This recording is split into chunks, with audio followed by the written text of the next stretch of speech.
Arithmetic progression यानी कि समांतर श्रेणी के बारे में जानेंगे। इसका nवां पद क्या होता है और इस श्रेणी के पदों का योग क्या होता है। तो सबसे पहले हम बात कर लेते हैं कि सीरीज क्या होता है। तो देखिए सीरीज होता है A plus D, A plus two D, A plus three D, कहाँ तक A plus N minus one into D तक।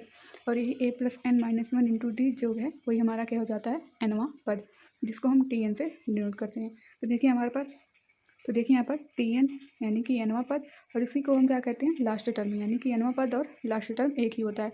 इसका फार्मूला क्या हो जाता है A plus N minus one into D. तो देखिए यहाँ पर हमने अलग से लिख दिया कि लास्ट टर्म बराबर क्या हो जाता है A plus N minus one into में डी। अब देखिए यहाँ पर बात करें अगर हम, तो देखिए यहाँ पर ए हमारा क्या हो जाता है फर्स्ट टर्म, डी हमारा यहाँ पर डिफरेंस हो जाता है, और एन क्या हो जाता है पदों की संख्या, और एल आपको पता है कि ये लास्ट टर्म हो जाता है। अगर आपसे पूछ लेगा कि इस सीरीज में कितने पद हैं, तो देखिए इस पदों की संख्या निकालने का फार्मूला क्या हो जाता है last term minus first term upon में डिफरेंस प्लस में वन। इससे हमें पता चल जाएगा कि पदों की संख्या कितनी है। अब हम बात कर लेते हैं इसके योग की। तो देखिए यहाँ पर जब हम क्या करेंगे, जब इस सीरीज़ को हम ऐड करेंगे तो इसका फार्मूला क्या बनेगा। तो देखिए यहाँ पर हमने इसको ऐड कर दिया है, तो यहाँ पर देखिए इसको हम किससे डिनोट करते हैं एस एन से, यानी कि नंबर ऑफ सम। तो देखिए यहाँ पर क्या हो जाता है n/2 2a plus n minus one into में डी। देखिए